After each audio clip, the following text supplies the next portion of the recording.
We have been, in a sense, our own audience up until now, and it rather pleases me to tell you that 1,800 people are watching this live and streamed worldwide, and as you can see from the statistics, an enormous amount of activity in the World Wide Web is going on at the same time. So it's really heartening to know that we're already beginning to link to and affect a much wider community. We're also very honoured that Ambassador Lane, the American ambassador to the United Nations organization in Rome, is here. So it's our very first chance to start to talk about the value of conservation science to society and the work you do. We have been trying to do something very challenging in these 3 days. We've been trying to work across cultures, across nations, across languages, across disciplines, and for a whole variety of new advances with using the World Wide Web and the discussions that go on in that much larger community. We have been inquiring into the value of conservation science for and within society. We have been exploring how we could strengthen and make it more impactful. And we have been trying to speak with and for a growing and diverse community of interest in this field. Our conclusions are as follows. To the question, how can science connect with and be of greater benefit to the conservation practice, is the first presentation.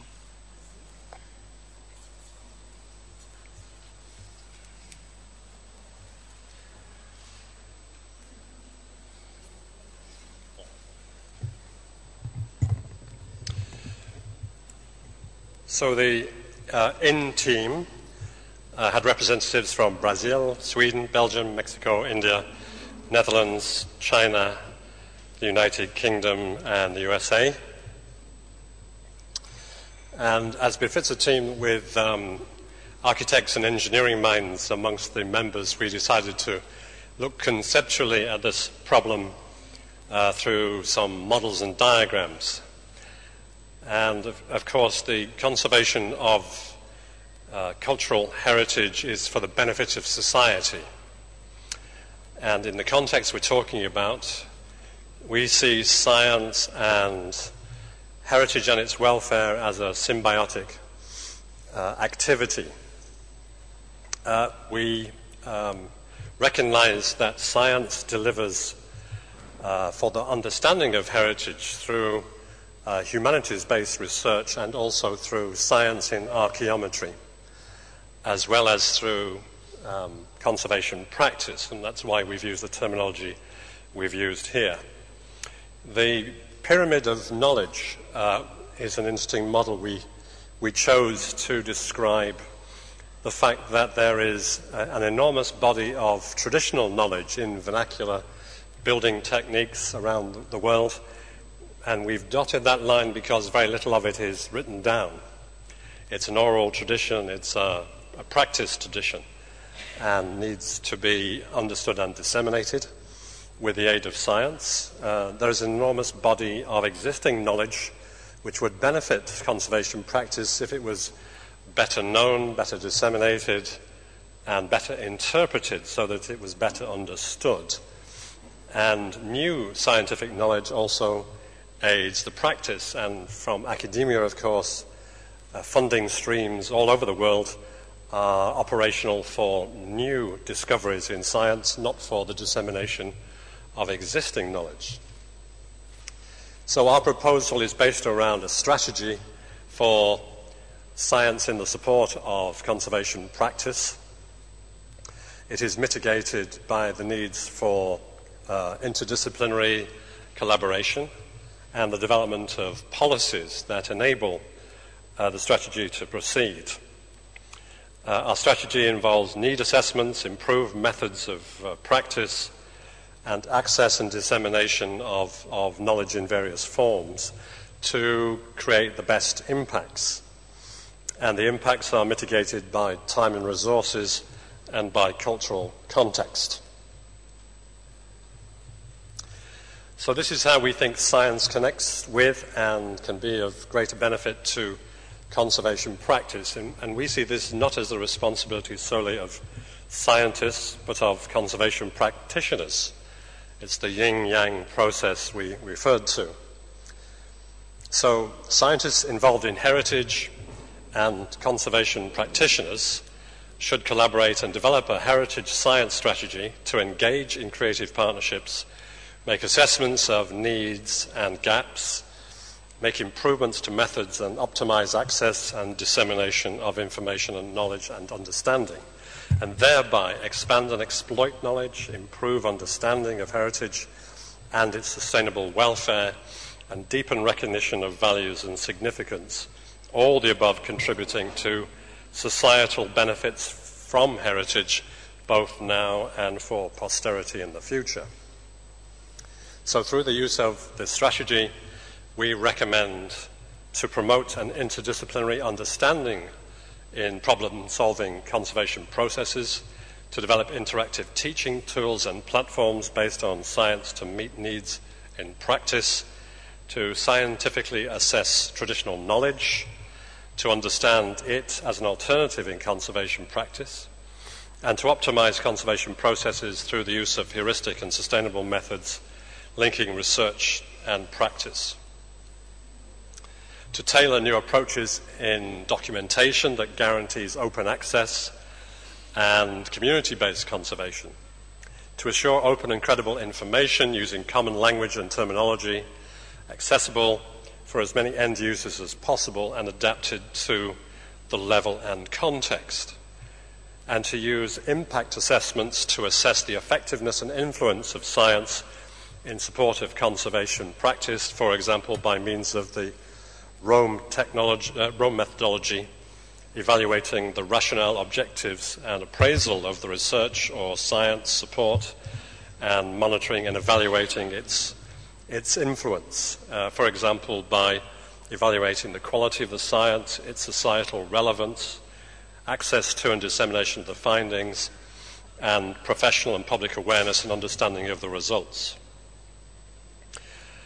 For all of these areas, there's a need to explore the narratives of conservation practice with scientific support to demonstrate the applicability, use, and benefits of scientific conservation knowledge. And to do all the above within the strategy, we need champions who are well-known, respected, and dedicated, like ICCROM, to develop the strategy, to promote its use, to provide illustrated examples of the use of the strategy, to gain press coverage, and to disseminate the ideas more widely. Thank you.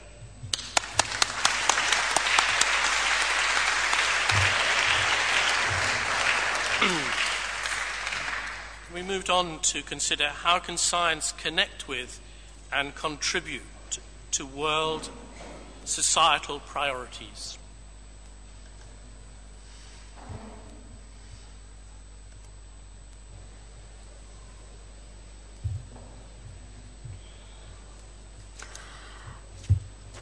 Thank you. I just want to say that we are in a state of, it's a work in progress. So, in fact, we are repeating part of the things that have already been said before, because certain questions are more or less the same. So sorry, but it is a continuous progress.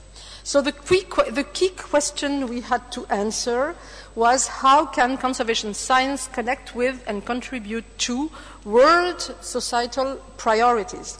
And our group was composed of representatives of the USA, Belgium, China, Japan, France, Sweden, the Netherlands, and Australia.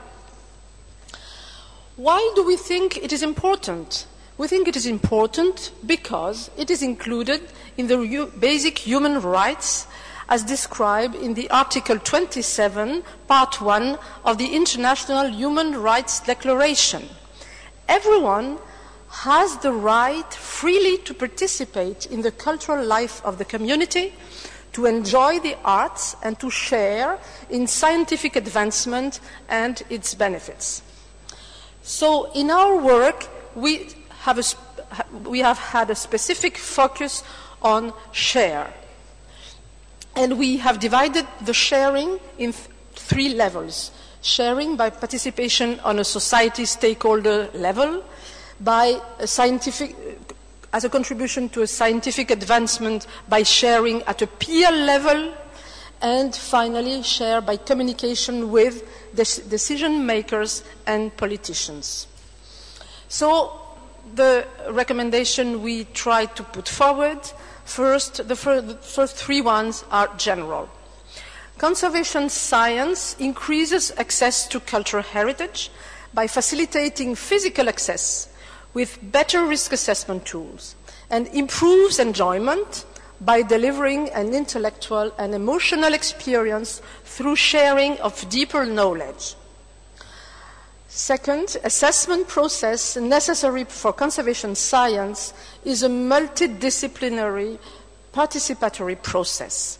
It requires stakeholders' involvement, data collection, long-term monitoring, evaluation of cultural heritage, and predictive models.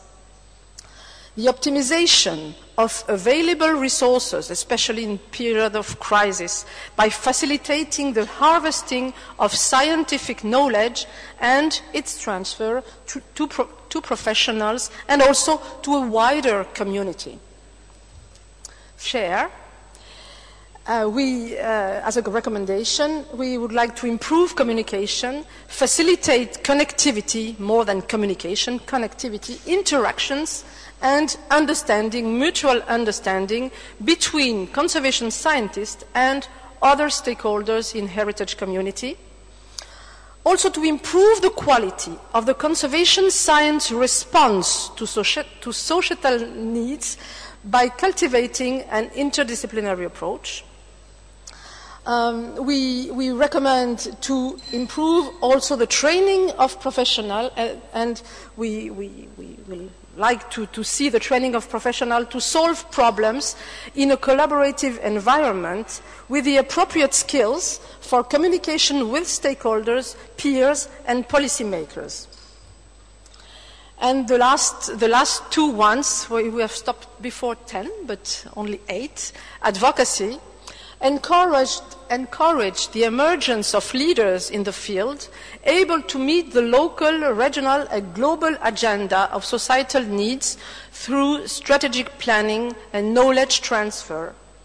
And advocacy at every level for strategic investment in a high-quality heritage conservation research. Thank you.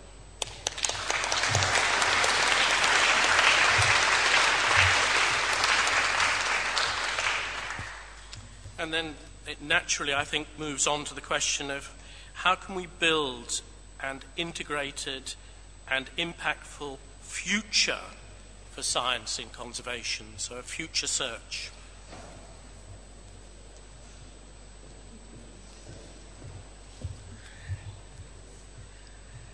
Well, we try to concentrate on two key words there, integrated and impactful. And we decided that our aim was to ensure that usefulness and relevance of conservation science is more effectively evident, that we need to build capacity if we're going to have an impact, and to have a further impact, we need to improve visibility of our profession. So we divided our recommendations into integration and impact.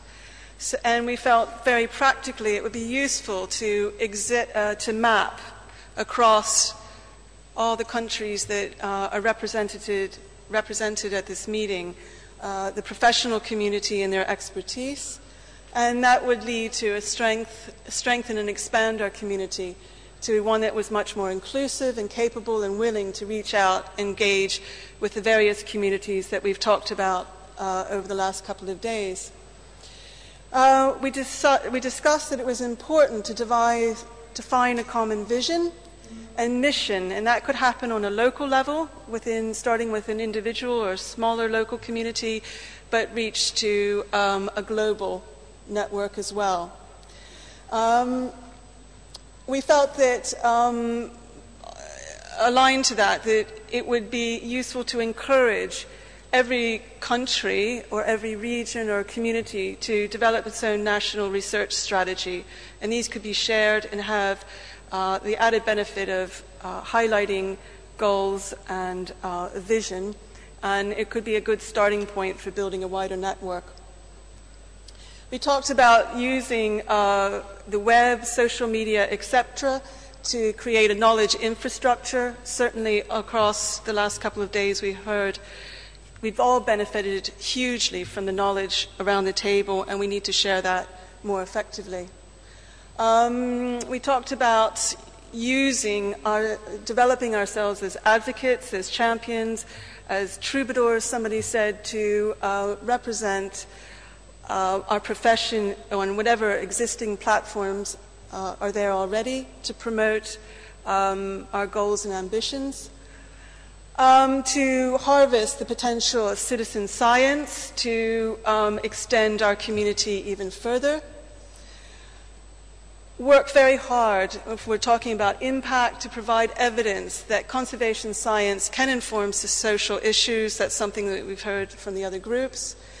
And we discussed the need to provide credible, trustworthy evidence that is shared by all communities to inform standards in our profession. Initiate new and more sustainable approaches to address conservation problems. Establish end-user research needs through mapping and that's locally and internationally, and that goes back to establishing strategies. If we know what end-user research needs are, we can establish our priorities, and from that, good strategies come. Explore how multidisciplinary research outcomes can achieve a higher impact within the academy. It was very clear from our discussion around the table that there is a struggle within our profession to realize academic impact from our published research if it's seen as multidisciplinary, and that's a big complex issue, but nevertheless one that we have to examine. Work together with social sciences to develop metrics to quantify the social and economic benefit for the community. There's good work started, but if we are going to be able to demonstrate the usefulness of what we do, we need to put it into numbers. Show examples of how local communities have been strengthened, and that's through case histories, and each of us had a good case history, and that could be transmitted through the websites and social media. That's our work. Thanks.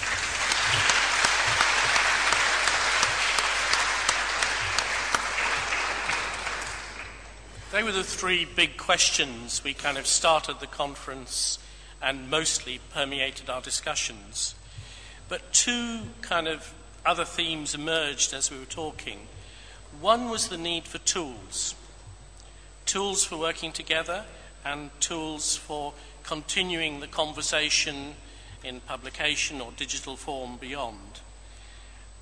So we just have a bit of reflection on two groups, the first of whom started to look at ways of developing and strengthening tools for measuring impact and assessing needs.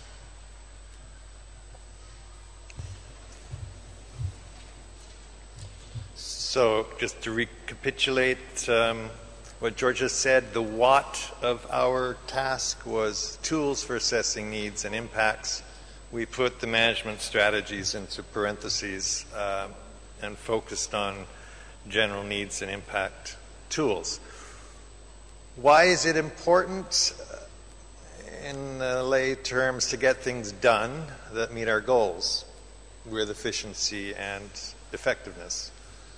So a hammer is the quintessential tool, and it's very useful for putting nails into wood. we want to link beyond preservation issues to social and environmental needs and impact. And tools are definitely a way for those who are not expert in other people's issues to feel that they have linked their needs and impact assessments to the needs and impacts of another community, such as the rest of society and its environmental issues.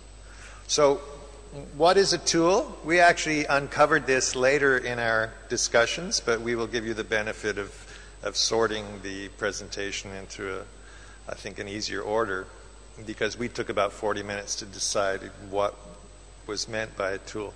So here are some examples. A tool fundamentally is something where we put in an input and we get a useful output. It usually has metrics that have been mentioned by others, and it usually has some kind of set of instructions. Now, we started off thinking of software tools, but then we recognized that there can be any set of instructions, such as what was mentioned earlier in the ROAM method, is a set of instructions, a recipe, if you will, a template for processing a bunch of input to give you output in some kind of form which is useful to hand over or to make decisions. So one of the examples that we looked at in terms of what we already have, so we were clear on ground rules, were risk assessment tools. They're various in the literature. And the input is essentially evidence of some kind, various kinds, and the output, one hopes, is prioritized risks. Another example of when we started thinking more blue sky tools as examples would be, well, we started from the output side. We wanted research ideas for students, and we'd done a lot of discussion about perceived needs. And we thought, wouldn't it be useful for all those students who provide an enormous amount of somewhat hidden conservation science research around the world, if they could be given some direction by conservators who could put their needs into a database on the web, and then students could go and see what the community thought was a useful project to research on, which they don't have at the moment. And then they could see who else was interested in working on it, so it would inform collaboration. So that's a database kind of tool. It's a shared space. Risk assessment tool, which is also one of the outputs one hopes, is how to measure risk reduction. This can be both a needs kind of tool or an impact 10 years later. Well, what was the risk reduction? And one would use evidence and indicators. Another example that we thought about towards the end was a tool that would measure increased competence, which would be the final output of doing conservation science. Somewhere, somebody is slightly more competent to do their tasks because some research was done somewhere. So tools that could measure that impact. So then we realized that a lot of our discussion was not circling around examples of tools so much as design principles for tools. We didn't want to get into actually designing tools. We wanted to hand a set of principles to those who might make tools. So the first group of design principles we would call a criteria or measurement or performance criteria. Not unlike what you do when you go to buy a laptop online from Dell. You know, what do you want to do? What of it? First thing, people want to know the cost to operate. And by that we mean expertise and time. And that leads to one of the strong suggestions from one of the members was that user-friendly, self-applied tools are really a priority. In other words, where the expertise is the user themselves and whatever time they can bring to the tool. The accuracy is a criteria, which the scientists point out depends on the internal algorithms and the quality of the raw data. And we recognize that those two criteria tend to be mutually exclusive or contradictory, and one trades off cost to operate versus accuracy. But at least you should, if you make a tool, you should let people know roughly what kind of expertise you need to run it and how accurate do you think the output is. Communication effectiveness, we all agreed it wasn't much point if the output was gibberish to other users. Comparability. How comfortable should you feel that other people are using Windows 8 or some other software? Is there a significant group of users to share the results? Tools, yes, there's an induction period where early adopters take it, but for the general community, they have to have a sense that there are other people they can turn to for help and precedence and so on. It needs to be integrated with macro and micro tools. And that's kind of a generalization, bureaucraties. The example that was emphasized by several people who work within government structures, and so much of heritage preservation is within government structures, is that intersectorial integration of any tool is really important for actually the tool to be effective. So it can't just have an output that you recognize within your sector, but you can actually start to take to another sector who make the decisions without having to retranslate it and retransform it into their perspective. Another set of design principles is you should identify target groups. Is it for managers? Is it for students who can also contribute to research? Is it for conservators? Or is it for scientists? And in the spirit of humility, we put them in that order, because probably that's also one of the most important orders. In terms of design principles continuing, here are some main points. Learn from other fields. We were reminded of that by many of our keynote speakers in the last 3 days. Somebody mentioned the fact that the percentage of success of new information technology or IT projects in U.S. industry was not very high, something like 10%, 90% were failures. It represents billions of dollars of losses. So we thought, being told to be positive, we should try go look for successes of tools, because it'll be a rather short list. And if we really want to get rigorous, we can go and look at why all the failures failed. But the most efficient approach would seem to be try and find tools that lasted several years and impress people. Make tools not only for analysis, but also for communication. In fact, some tools could be entirely for the purpose of communication. Make tools for intangible and tangible heritage. Not necessarily together, but we have to remember that the world of heritage and its definition has expanded. Include intersectorial clients and public in the early design phase of tools when necessary. Not after the fact when they tell you that, gosh, we wish you'd made it look like that. And this is a lesson from the user interface industry in general. Bring them in early. So those were the design principles. Here's some examples and just raw material, honestly. Some of these are building blocks that we feel should be part of tools, but go for it. Provide infrastructure for archive data sharing. In other words, museum data and research data. Now, we recognize that that is starting within some European initiatives and elsewhere, but that should be reinforced and encouraged to allow what's called data mining, to allow people to start looking for what are the long-term data that support preservation needs analysis. And it will be historical data that supports it in the end. It's the only place we'll find the truth as to what the needs are, is long-term mining of data. Use community polling, a very simple technique my institute uses, Canadian Conservation Institute. We go to the community, the annual conference of conservators. We offer them a free lunch. We ask them to fill in pieces of paper with what are your perceived conservation research needs, and then we stick them all up on a chart, collapse the ones that are redundant into one thing, and score them. You're all familiar with this if you're in middle management, but we realize ICOM-CC doesn't do it, IIC doesn't do it, I don't know that ICOM does it. Nobody says, maybe we'll spend half an hour collecting your needs and allowing you to vote on them now that you're here. Make tools for specific risk analysis, like scenario tools. Use mass communication technology. We're not sure how it will work, but gosh, it's a hot button thing, and it does seem to work in other things like emergency preparedness. Very quick wisdom of crowds information through cell phones. And not just detection, but a response advice from central agencies. Use mass communication, use global satellite data. We saw that. We all agree it's nifty. We think that it's actually will be substantial and useful, and it certainly will address the issue of how to have transnational needs addressed.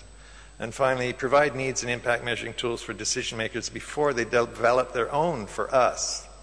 This was a last-minute point that we all realized was pretty important strategically. Be proactive.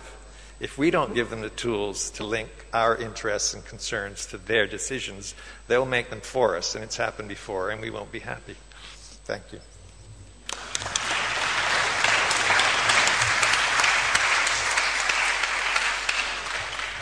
In terms of tools, we also considered the issue of publication and dissemination, and particularly how we continue the conversation which has been started here at this forum. You need to change it, yes.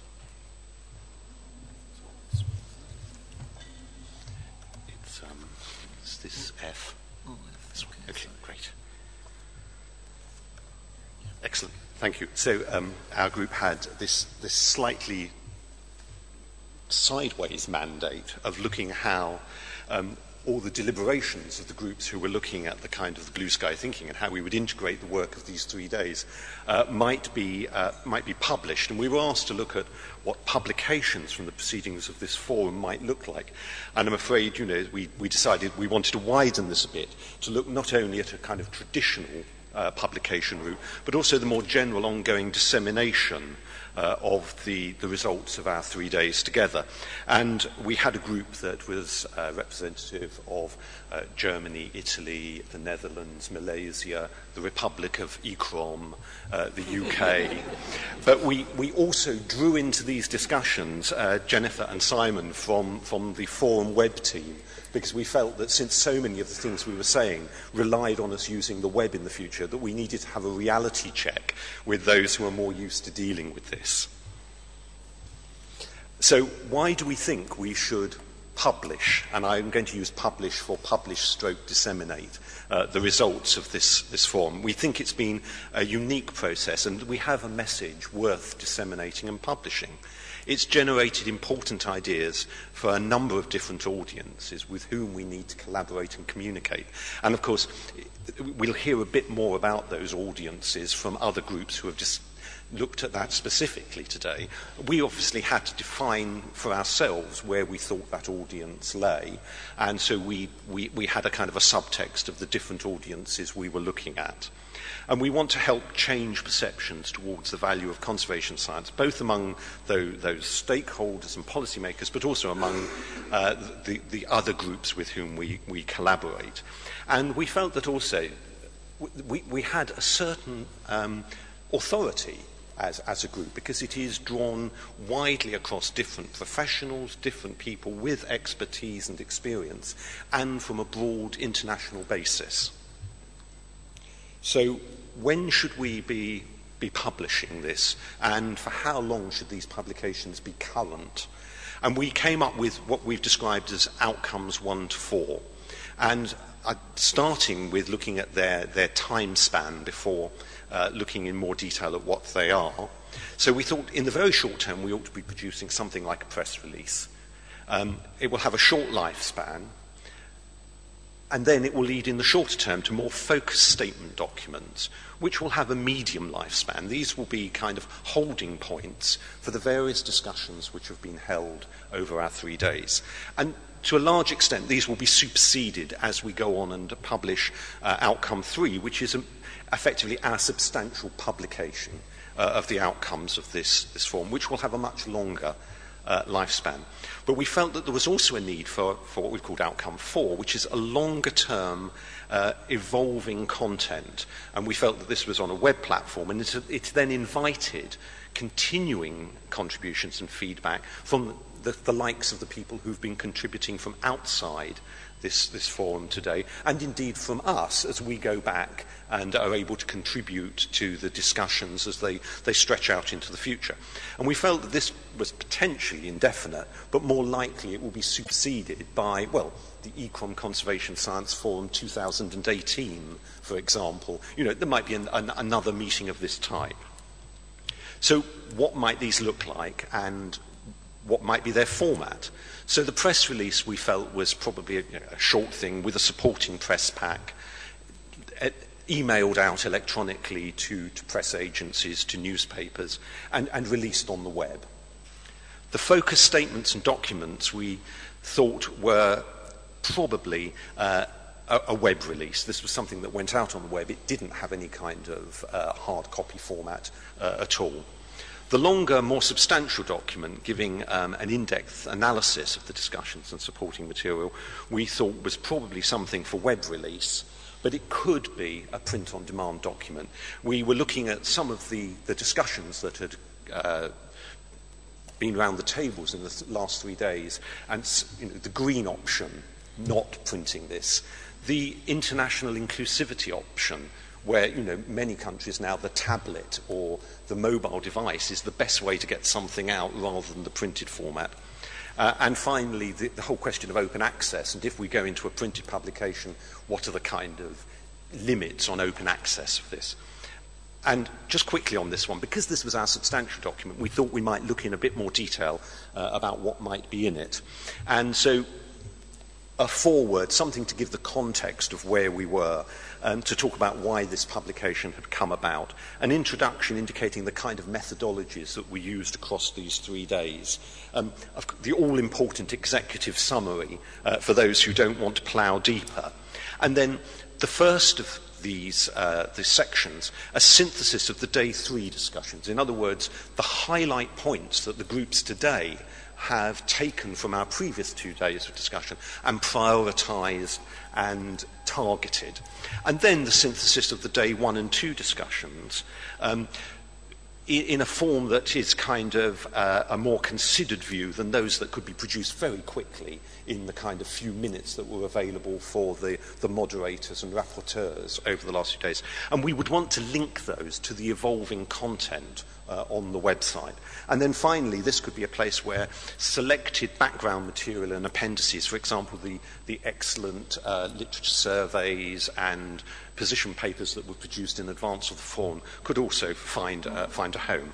So, I think, zipping back to our 4th outcome, the evolving content, this again could include more detailed background material documentation and all the comments that we've not been able to capture in these 3 days together, the discussions around the table that perhaps didn't make it anywhere at the time, but might on reflection be really important nuggets for moving forward. And then we thought it could also act as a potential repository for other related documents. For example, if national strategies are being developed, they could perhaps be deposited here or linked from there. And this would be a web-only outcome, and it would need some kind of moderation and ongoing commitment to looking at the feedback. And then the all-important question, well, who's going to do this? The press release, we felt, was very much in the hands of ICCROM and the forum partners, but that national and regional contacts, that's us, could be useful in helping to identify where these press releases might be most usefully placed within our own context.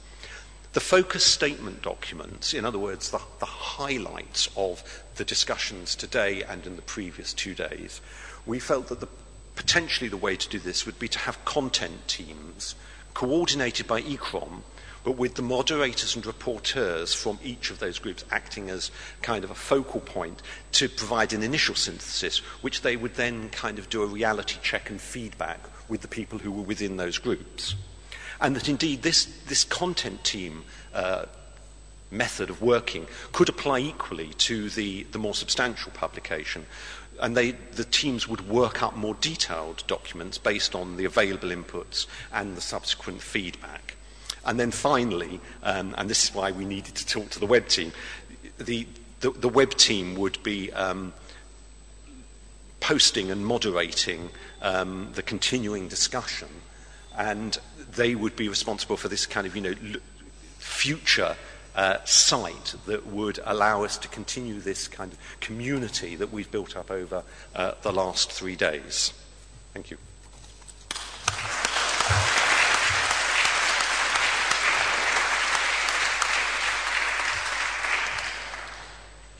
The other thing that arose during the conference, and largely I think because of the feedback from some of our keynote speakers, and certainly in discussions, is to do with the invisibility of the sector at one end of the process to lots of people, and to do with the importance of the voice of the sector in policy making, and the importance that the educators and conservation institutions start to deliver both the training and support for the quality of science that's required in the way we want it to happen. So we did some more work really on essentially communication and how we could really improve that communication in terms of thinking about what we need to communicate more clearly that's not currently getting through the ether, and how we might want to do that. And the first of those, because it's almost part of the family, was the conservation institutions, the very large institutions which support this work internationally. And so we've got that group to present now.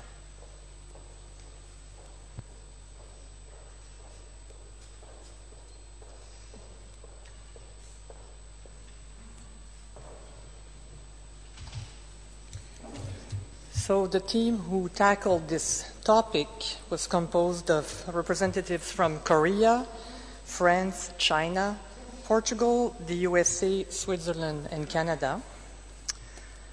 The what obviously is to actually provide key messages to conservation institutions. Why is it important? I think it's pretty obvious that conservation institutions play a major role in our profession. And it would be nice if there could be more coordination in our actions. So the first message is really more of a statement. Conservation science is an essential part of conservation. We need a conservation science community with critical mass, credibility, relevance, influence that is well connected both within the science field and with other disciplines. So we go back to this notion of transdisciplinarity. The second statement is research and development projects must include all concerned, that is, scientists, conservators, other heritage experts, who together will define the issues and objectives of the projects. Conservation institutions should engage in research and development that anticipate issues and provide sustainable solutions and guidelines. And one example, since we talked a lot about green conservation, the green agenda actually could provide opportunities to test ancient traditional techniques that may be more sustainable than what we currently use. Conservation institutions should share resources and expertise to be more efficient, increase access, and reduce inequalities. Example, this can be realized by fostering scholarly exchanges, sharing instrumentation and experts, providing workshops, internships for scientists. And finally, conservation institutions must assume a leadership role, promote conservation, and ensure knowledge, including knowledge produced by others, is made available at all levels. And by all levels, we mean to different audiences at the appropriate level of communication. So example of this communication includes more traditional pathways like publications, conferences, but also more interactive pathways such as web platforms and interactive discussions. So it's not a one-way communication, but actually more of an exchange. Thank you.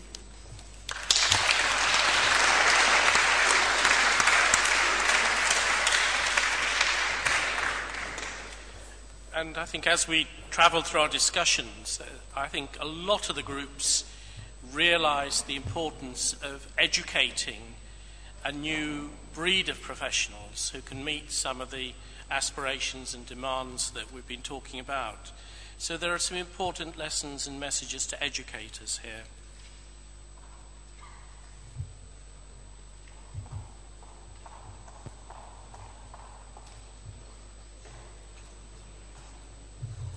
Thank you very much. I'm very happy to be reporting back on this group's work, and we had a nice international collaboration with representation from Greece/Qatar, New Zealand/the United States, Korea, Switzerland, Spain, Chile, Canada, and the Republic of ICCROM, also for ourselves. So our question to address was key messages to educators. Why? Simply stated, education is the future of our profession. And I think we all have agreed that we've learned so much and discovered so much over the past 3 days that it would really be a shame, almost a setback, if we didn't convey this to educators.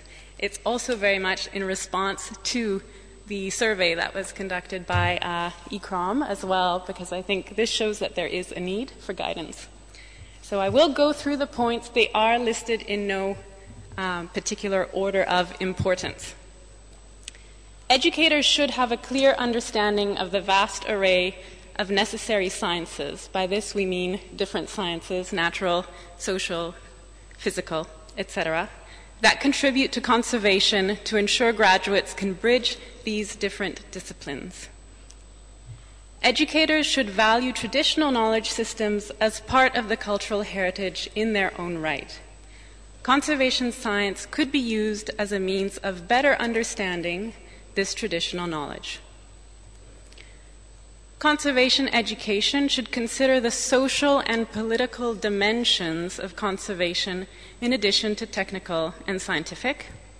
This should include how conservation can contribute positively to societal priorities. We've all been speaking about this. Education should empower students with skills that could be adapted to meet local needs. So whatever is learned in one place or in one context could then be used and translated to different contexts or regions. Education should foster solution-oriented learning attitudes that seek cost-efficient outcomes.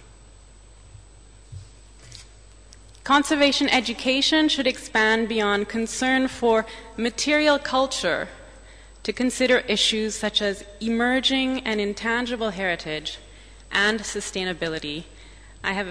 We have a feeling that things have been very much limited to object, laboratory, material, and that there's a need to expand on other issues that are relevant to all of us.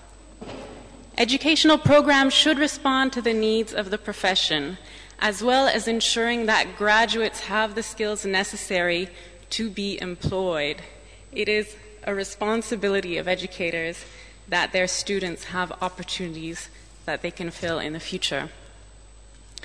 Educational programs must provide communication skills. This is very important, so that students may dialogue effectively with a variety of audiences, political, community, professional, etc., and be strong advocates for conservation. Conservation education should foster collaboration at the university, professional, governmental, and community levels.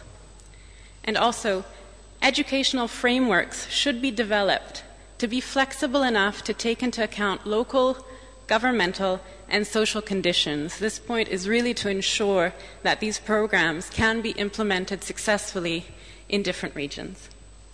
Thank you.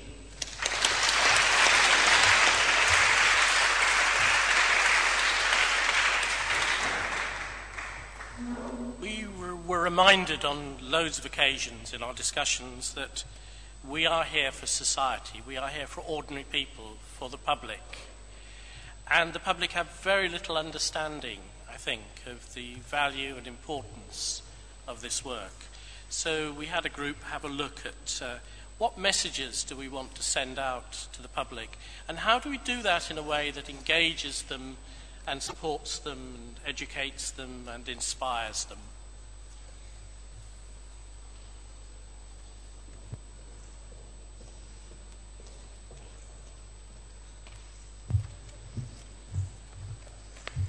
So in the United Nations nature of the presentations that have been made so far, I wish to thank my co-creators, Marie from France, Nia from Indonesia, Katrina from Finland, Yohei from Japan, Linda from Sweden, Ma from Spain, and 2 of those are from the Republic of ICCROM.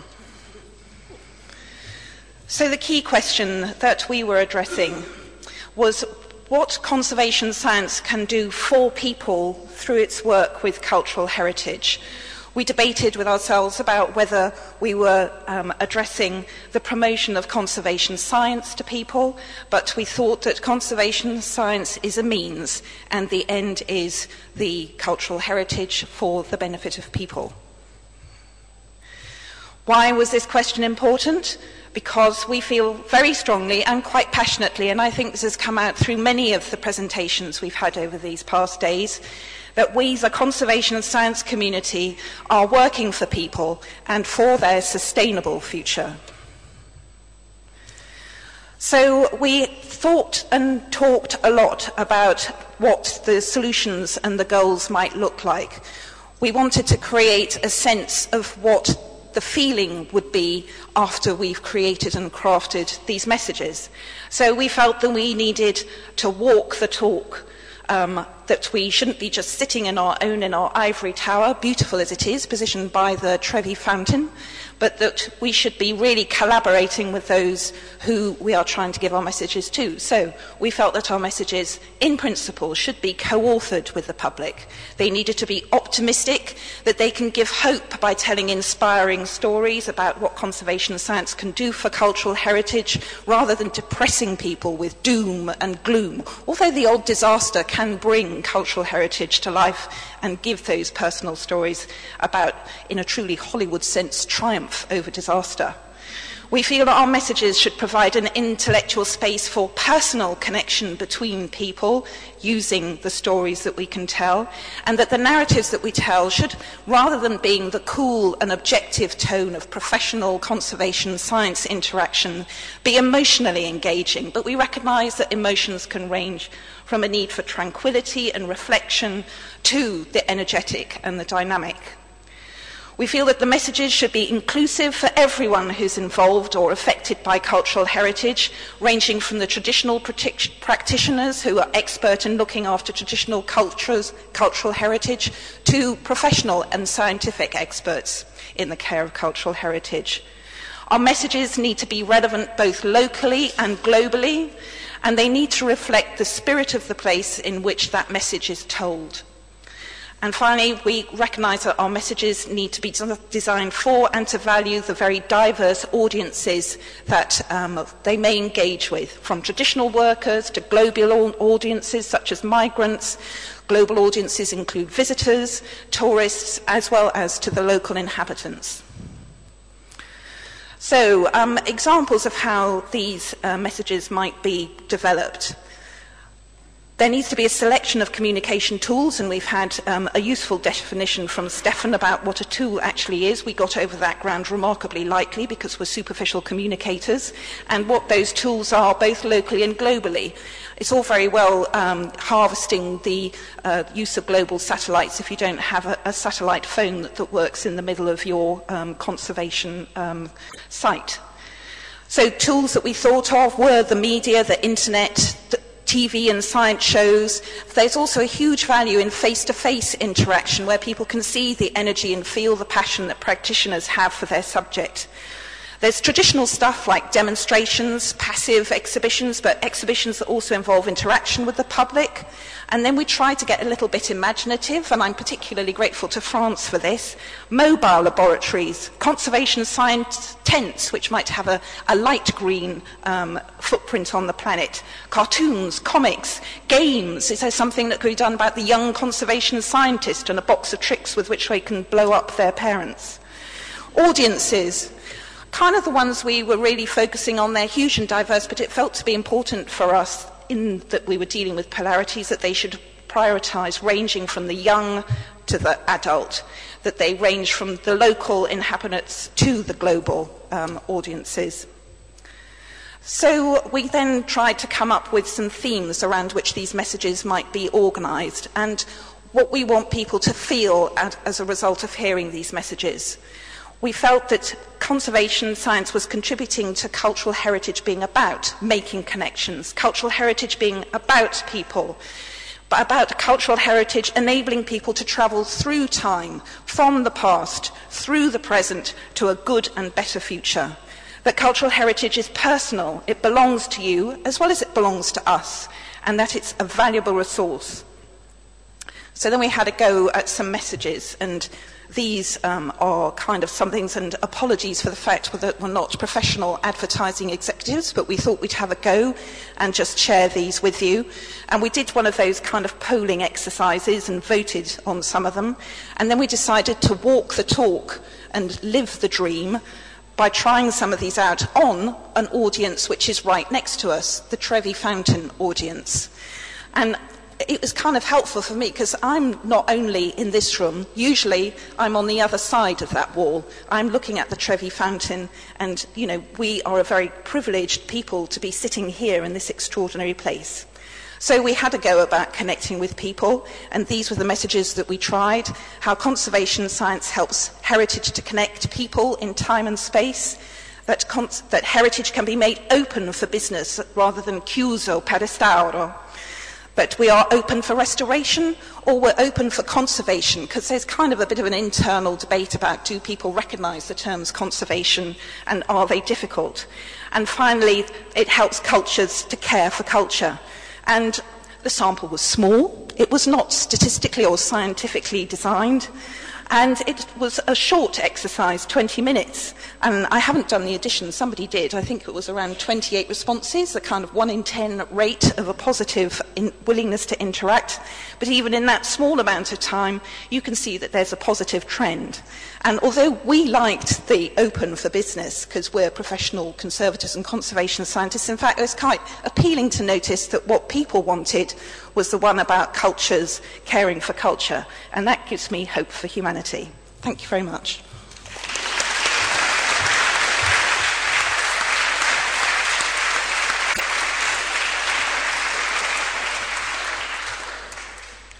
And kind of last but not least, none of this is going to thrive unless we have a clear, working, sustainable and beneficial partnership with policymakers and politicians and resource providers as we travel forward. We've had the great advantage of having Gutierrez Cortines, an MEP with us, who's been advising this group from, I suspect, long experience of how you get politicians to listen to anything for longer than 30 seconds. So that group did some really interesting work on this, and that's our final presentation.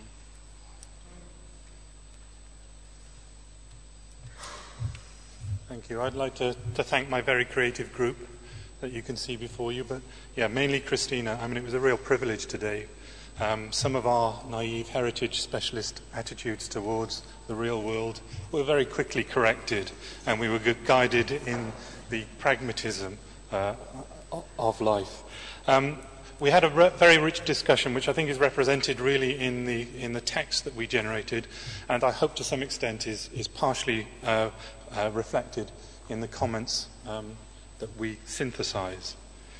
So we're looking at messages to policymakers. And when we were looking at, well, what are the key questions that we're addressing as our creative team looking at this problem, we want to know who those policymakers are. And it's, as we found out this week, I think that isn't a simple process. So we looked at categorizing them from super-governmental organizations, elected representatives, and their executive staff. We looked at elected politicians, national, regionally, and locally. And again, their civil service and their executive staff.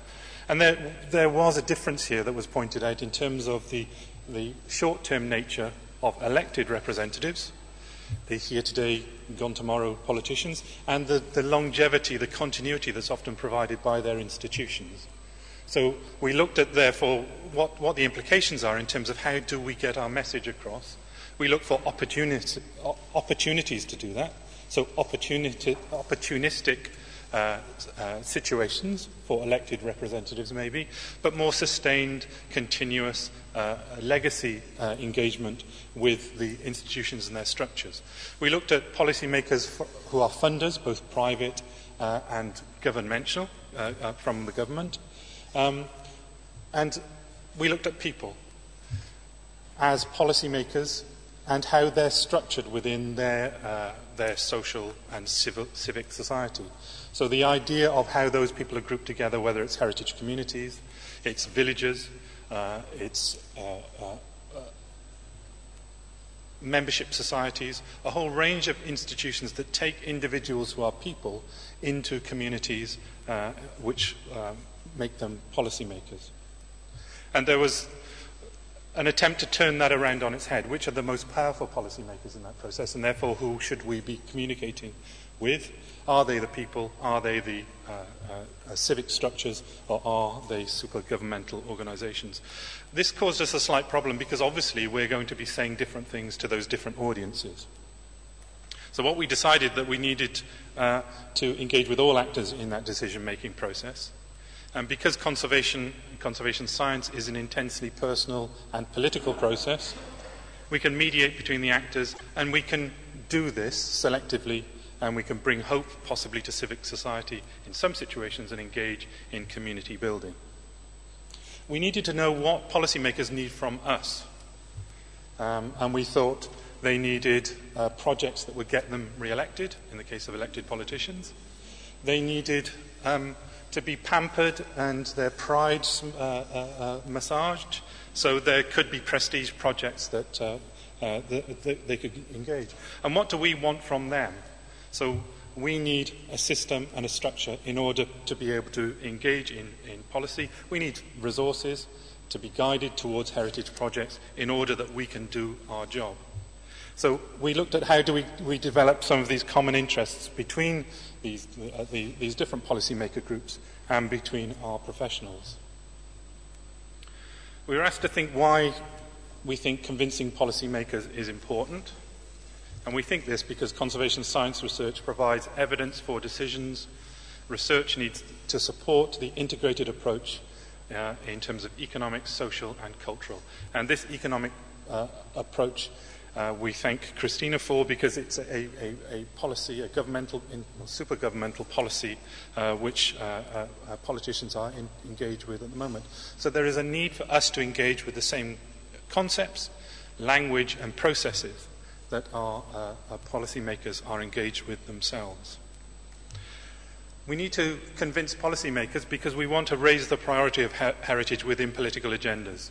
So we need to connect our work with the contemporary challenges, and heritage as a fundamental human right means that we have a moral obligation to do that, we felt, and so therefore we need to be advocates for that approach. We need to convince them because we need direct allocation of resources to heritage in order to ensure the long-term sustainability of heritage policy.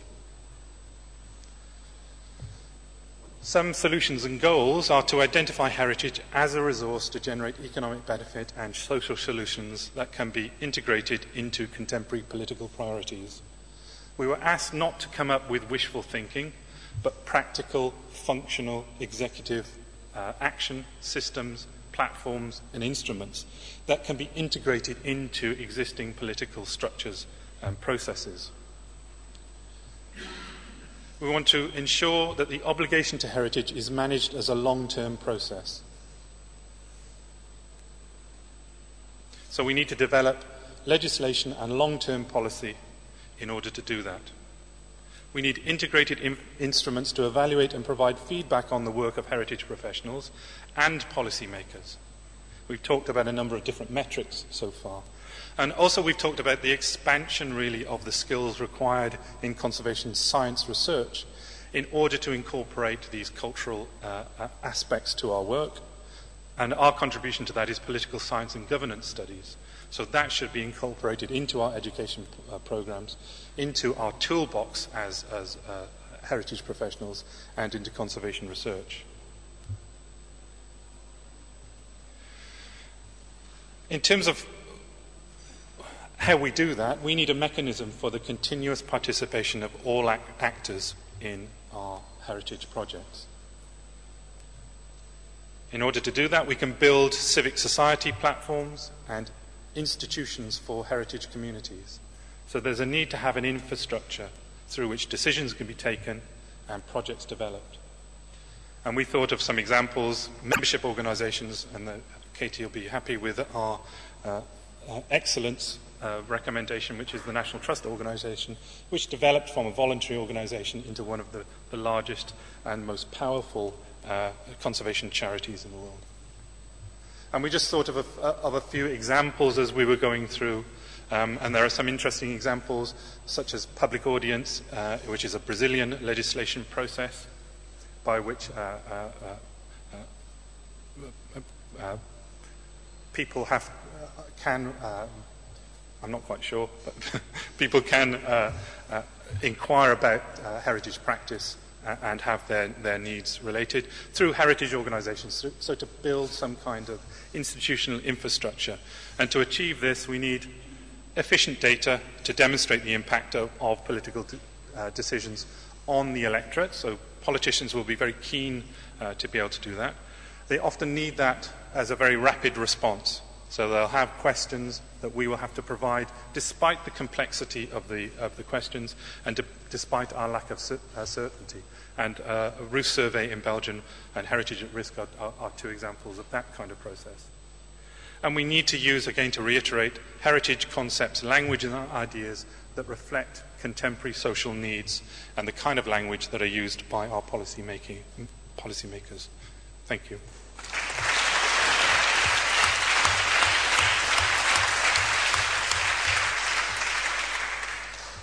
That ends the presentations on our work together, and as you have seen earlier, that work, that conversation will continue. But it has been a systematic investigation of what's best and most fruitful in our work.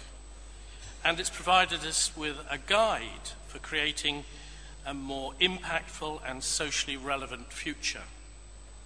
It has been aspirational, inspirational, appreciative, solution-oriented, and open to new ideas, new cultures, new ways of thinking. For that, I thank each one of you for the quality of that interaction.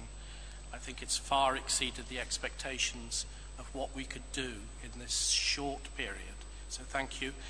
And I pass over to Stefano De Caro to end the proceedings formally. Thank you very much, George. I have a doubt if to speak as a temporary king of the kingdom of ICCROM or as the president, if you want, of the United States of ICCROM. This is a doubt that the next General Assembly has to resolve on the constitutional plan.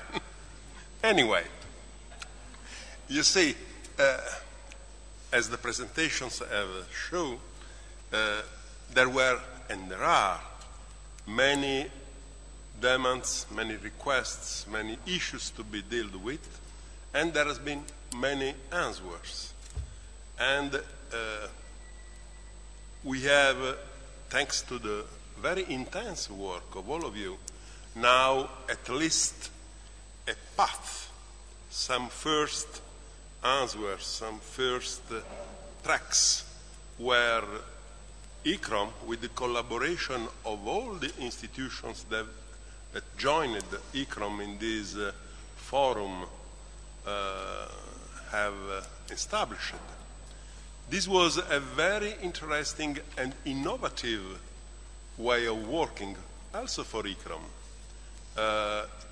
It was established in a moment of crisis.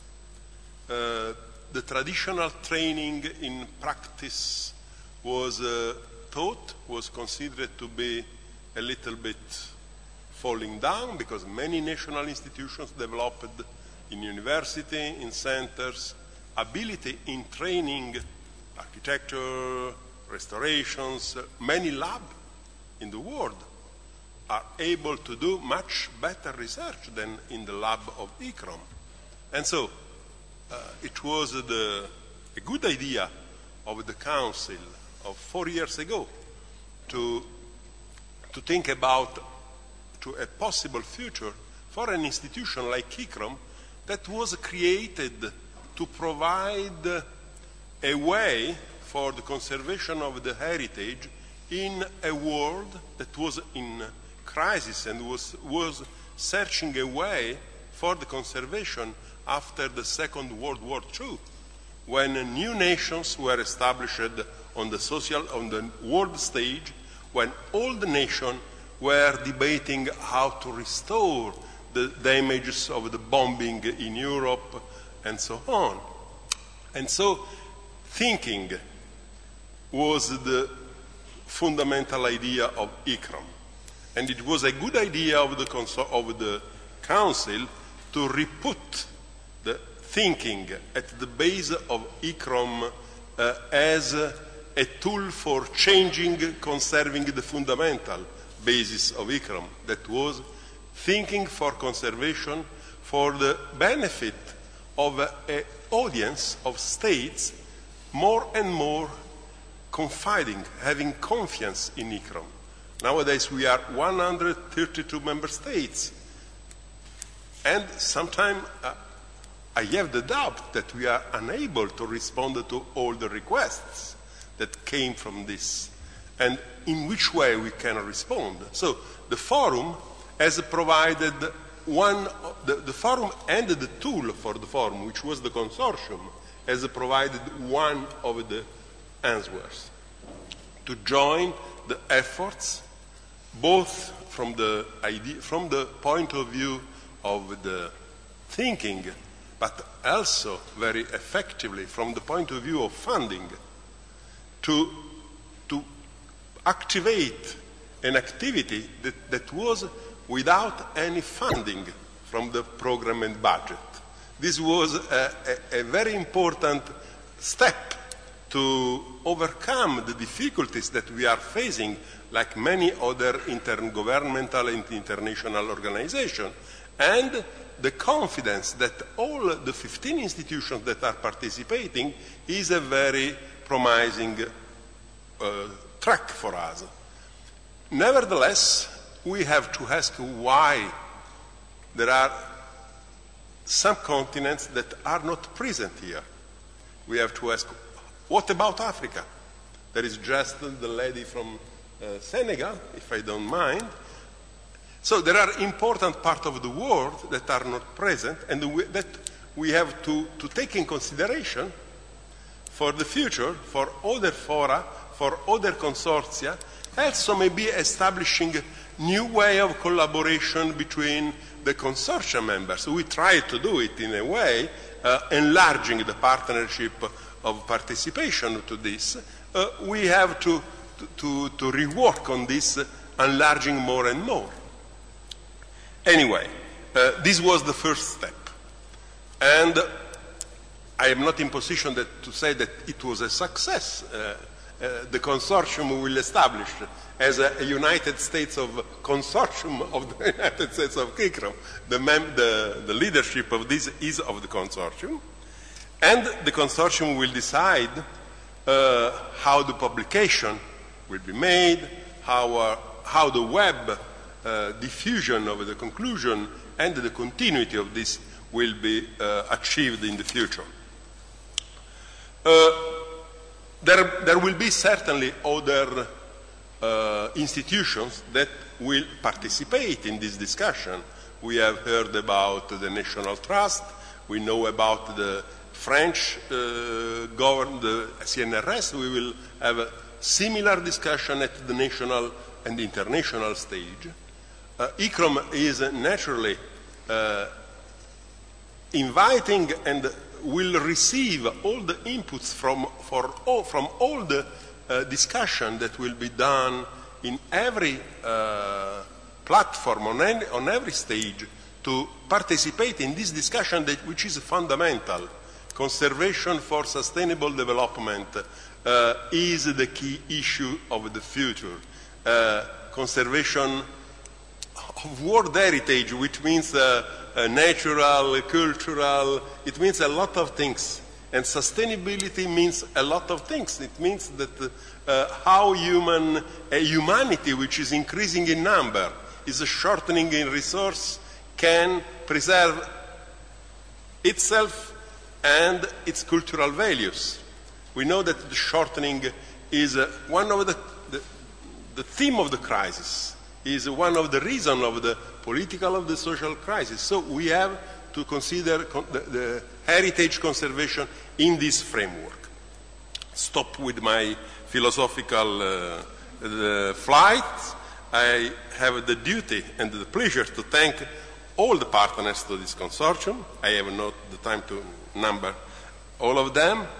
To thank all the people of the institution, the Stamperie, the pontifical Stamperie, I was saying, that is our host here, the team of the security, my friend and colleague Antonella Fusco, all the members of the staff, the Parma, Pozzi, Campagna, Angelini, all the collaborators, the logistics of ICCROM, the team of ICCROM. They are quite everybody here, but important is also the people which is not here, is on the work at in Trastevere. We have to thank the participants online, the community. We have thousands of people who participate in this. We have to thank our moderator, who was very patient, but had also a very strong leadership, saying which were the times. We have to thank maybe the weather of Rome and our beautiful days, that explain why it's so difficult to work in Rome. You were very strong resisting on the table without escaping outside. And last but not least, we have to thank Cristina Gutierrez, who will conclude our speech. Now, I have to thank Mr. Lane, the ambassador, for coming here to hear us. And so I think that now it's the moment that you will give some conclusion as a member of the European Parliament who deals these issues in one of the most sensitive field of battle, I would say. Yeah. Thank you. Thank you for the invitation. Thank you very much. Thank you to the team that I have been working very happy, and we laugh a lot, and we have become really friends. I would like to add a little thing to our presentation. Politicians, they want to have the photograph. They need to want the lectures, but also they need to resolve the problems. And science and people like you, ICCROM, try to resolve their problems, to tell them how to do things. And we need to put in their hand the solutions. That's what science is doing, what we are doing, these kind of institutions, to make things easier. I like that if we follow all the system, and the words that have been said by George and by Stefano De Caro, is that we need to provide them with some protocols and solutions. They need some reference. First step can be general, but we need to help them to go to the same pathway and to know how to work. Because many times they arrive, they have a lot of daily problems, and they cannot have long-term programs if they don't know the easy way to do it. I believe, and we in Europe, we believe a lot about technical assistance. Technical assistance until now was not very bad. I believe that we need to increase in ICCROM technical system for the politicians, and one of the results, because many times we have not the capacity building. That's a worry that I am. And we are thinking how to handle this issue. That's not necessary to live inside the municipality, but we need to work with them and to help them to achieve the instruments and to handle with the instruments that they need to provide. So, in the last, but at the same time, one of my suggestions is that I'm trying to be very sincere. We are a little bit too old. We need to change the language. When we speak about science, we need to speak about innovation that is functional. Because innovation tries to go to the market to take solutions, to provide solutions. We need to speak and to integrate my ideas, all the issues, priority that we have in the international agenda, like climate change, energy, accessibility, and all those things. Everybody speaks about it, but we need to put there because it's the new even instrument and the new alibi to come inside the city. Many old cities, my experience, they are very happy, but they are very old. They don't provide employment. They don't provide a good scenario for training, for the retailers. We need to modernize cities with the new instruments. That's why we need to provide a new solutions for the technicians how to go ahead with these issues that are international. The United Nations has in one of his main flags for the next years. So I think that even us, we need to update the way of doing things. At the same time, with the social issues that are on the table. And for me, the heritage is one of the most important instruments to arrive to social issues. So that's clear. And I think that this is a first step, a very good step. But we need to start working again and again and again because heritage and sustainability is a process where science is needed and science is an instrument. But also we need, as one of the results, more research about political science because the governance need to review all over the world. And that's one of the issues that generally is not technique and the policy should go to be examined and to be evaluated. Without evaluation, we're not to have more knowledge about political science. And I think that is very good to have here the ambassador because it means that he's interested in these issues. That's a good step. So thank you very much for coming. Thank you to all. And I would like to have all your addresses just to connect with all of you because we need a lot of help from the Parliament to know what are the good practices, what you are doing. For instance, now, an example I finished, we have the impact assessment on the table. We want to introduce the visual impact, but we have not arguments. The builders, they don't want visual impacts. For the wheels and all things, so we need to know who are a good legislation but visual impact. Tell us because we go with them, pushing. Thank you very much.